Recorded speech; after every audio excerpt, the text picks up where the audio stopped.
On this edition of Freedom Journal Iraq, we look at progress in Iraq's Maysan province and improvements to the maternity wings of 2 Iraqi hospitals. Don't miss these stories and more on today's FJI.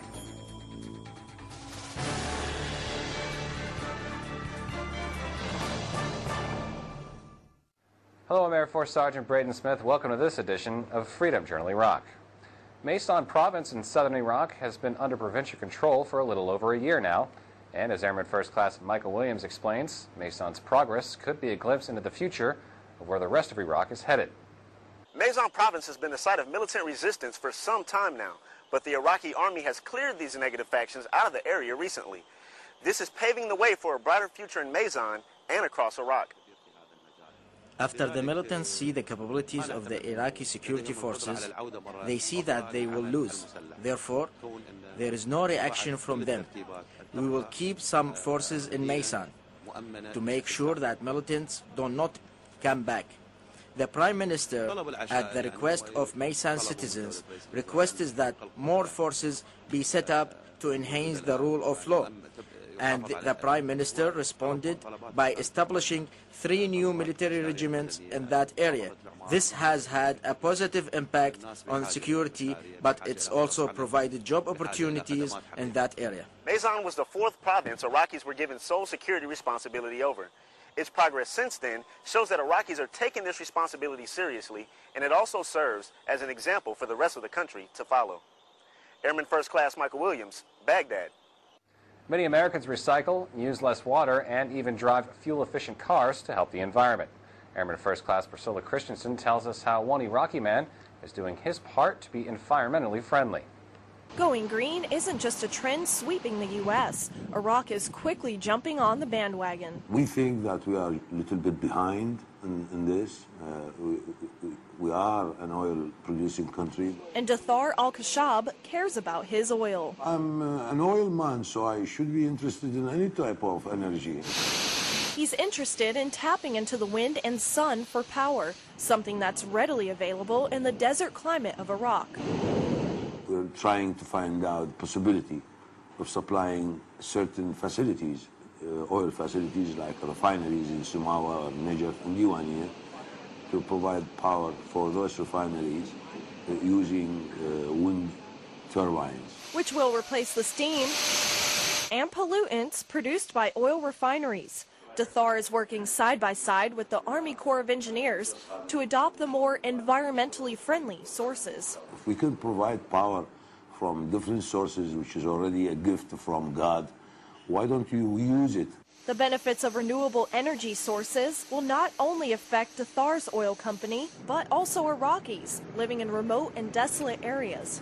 You can use it as a heat source, you can use it as a light source, you can use photovoltaic cells to produce electricity directly. They need more power in the country. This is going to supply more power. It may go to the refinery, but that means there will be more power on the grid for the rest of the population. Going green not only offers a cleaner environment for Iraqis, but it also contributes to rebuilding the country, something Dathar looks forward to. Airman First Class Priscilla Christensen, Baghdad. There will be a first ever energy exhibition and conference on October 18th and 19th at Baghdad International Airport. Iraqi oil leaders hope it will bring more business to the country. Coming up, renovations to local hospitals, courtesy of a team effort. Here's your raid report. Iraqi army and U.S. soldiers seized weapons and munitions throughout Baghdad. The soldiers seized AK-47s, night vision goggles, grenades, mortar rounds, and various other munitions. Bakuba Emergency Response Force detained a suspected al-Qaeda in Iraq member in Udaim. The suspected terrorist is believed to be part of a cell that targets Iraqi security forces, coalition forces, and local citizens. Iraqi police uncovered a weapons cache in the Rashid district of southern Baghdad. The police found boxes of plastic explosives, improvised explosive devices, AK-47 assault rifles, a mortar round, and a sniper rifle. Iraqi security forces arrested 7 suspected special groups criminals around central Iraq. The criminals are believed to be Iranian surrogates responsible for attacks against Iraq's security and coalition forces. That's your raid report. I'm Petty Officer Patrick Dilley.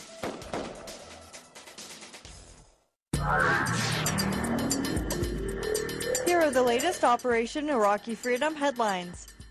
Operation Fard al-Qanoun spokesman said Iraqi security forces are working to ensure the safety of students across Iraq as they gather to take final examinations for the school year. Senior Iraqi and U.S. leaders celebrated the U.S. military's handover of the 1,000th Up-Armored Humvee to Iraqi security forces. New management, routes, and planes are giving Iraqi Airways a boost in regional competition. Business is expected to increase after a recent $5.5 billion lease deal with Boeing to supply the airline with newer planes. A popular Baghdad restaurant has reopened after a suicide bomber destroyed its previous location and killed 29 people. Patrons of the establishment are glad to see it back and view its return as a sign that Baghdad is in a period of rebirth. Those are your headlines from around the region. I'm Airman First Class Shaylin Jordan. Noticeable increases in Baghdad's security since early 2008 has allowed coalition forces and the government of Iraq to focus on rebuilding key pieces of infrastructure. Petty Officer Patrick Dilley reports on one completed medical facility with the potential to help Baghdad's newborns. These halls are empty now, but outside, signs of continued progress. Desperately needed supplies are arriving at Kark Maternity Hospital in Baghdad. I hope that this hospital will be the most important hospital in this country. Uprising in the district in 2004 and the looting that followed left the hospital broken and empty. Since then, the U.S. Army Corps of Engineers has managed nearly $600,000 of structural reconstruction and upgrades. For a lot of families that are from this area, this is not just a hospital, it's a landmark for this area. In a district once plagued with violence, Kark Hospital offers specialized medical care for women and expectant mothers. There are lots of memories in this hospital, and now we are so happy because we see the hospital being rebuilt.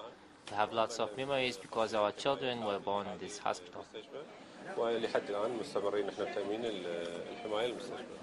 Hospital administrators are working to increase their small staff from 5 senior and 3 junior physicians to 10 senior and at least 30 juniors. We haven't refused patients, but you must remember that the hospital is still new.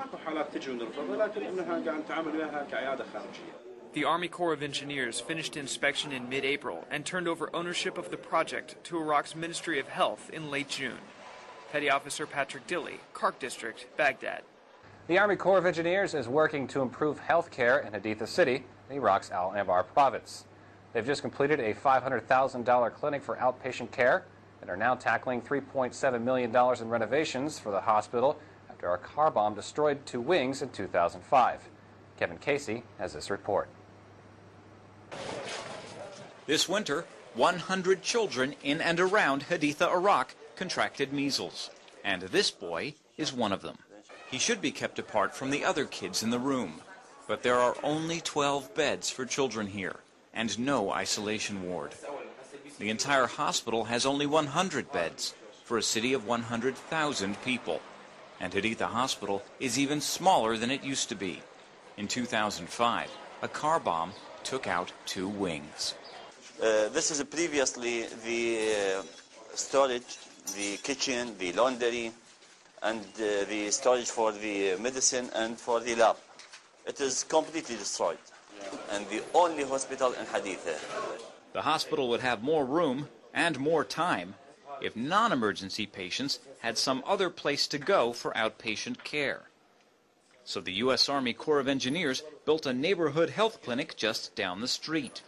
The $500,000 facility will be open soon, and the people of Haditha will be able to come here to see doctors and dentists, have x-rays, vaccinations, and medical lab tests, and to visit the pharmacy. And that will give the Corps of Engineers some breathing room to renovate the hospital. It's getting a complete overhaul. This project is all about better health care and better quality of life for people here in Iraq. That's the kind of hospital the people of Haditha deserve. In Haditha, Iraq, I'm Kevin Casey. That does it for this edition of our program. Check out mnf-iraq.com for all the latest OIF information.